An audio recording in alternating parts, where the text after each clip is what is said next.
Pembantu rumah tangga berhak mendapatkan pujian karena menjadi tulang punggung dari sisi tersembunyi perekonomian Hong Kong.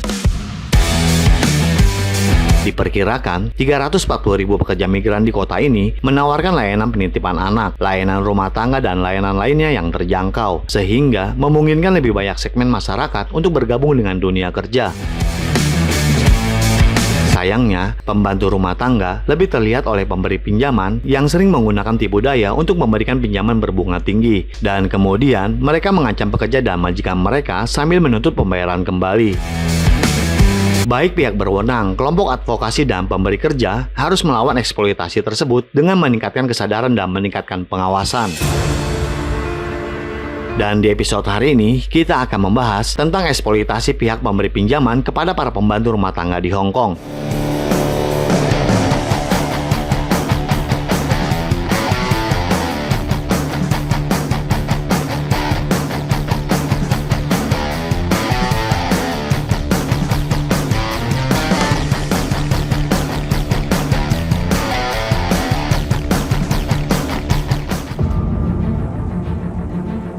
Sumber LSM yang berfokus pada masalah keluarga dan pekerja baru-baru ini memperingatkan tentang peningkatan kasus penipuan yang mengkhawatirkan. Setidaknya, ada 30 majikan di Hong Kong mencari bantuan setelah pekerja mereka ditipu untuk mengambil pinjaman dengan bunga selangit.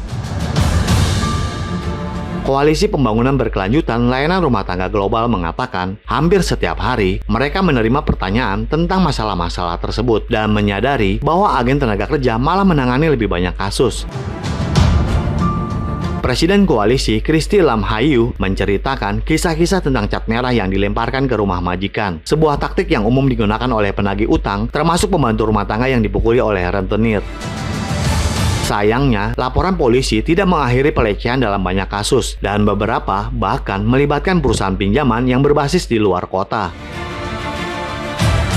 Para penagih utang mengintimidasi pengusaha dan pekerja melalui panggilan telepon dan pesan WhatsApp. Beberapa bahkan menerima foto-foto anak mereka, dan bahkan termasuk foto-foto cabul palsu dari majikan mereka.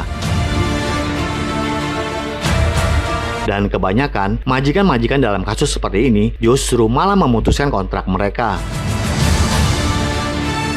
Namun ini salah jika hanya menyalahkan pekerja, karena kebanyakan dari mereka hanya menerima sedikit dukungan dalam hal perencanaan keuangan.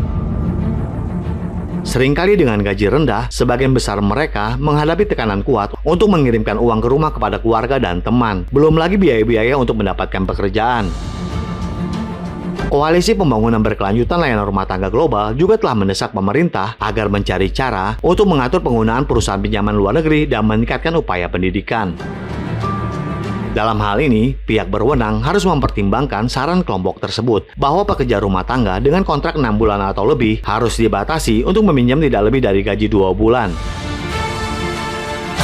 Menurut data, terdapat lebih dari 2.000 pemberi pinjaman uang berlisensi di kota ini.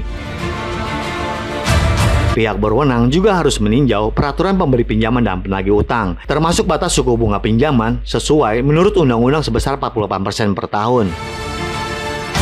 Organisasi pengusaha, LSM, dan konsulat juga harus menindaklanjuti rencana untuk mempromosikan kehati-hatian finansial di kalangan pekerja rumah tangga dan mendorong pekerja untuk berbicara secara terbuka dengan pemberi kerja jika mereka membutuhkan bantuan keuangan.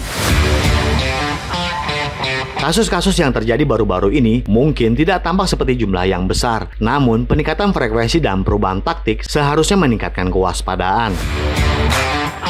Jadi bagaimana menurut Anda tentang permasalahan ini? Silahkan berikan komentarnya di kolom komentar kami. Terima kasih dan sampai jumpa di episode berikutnya.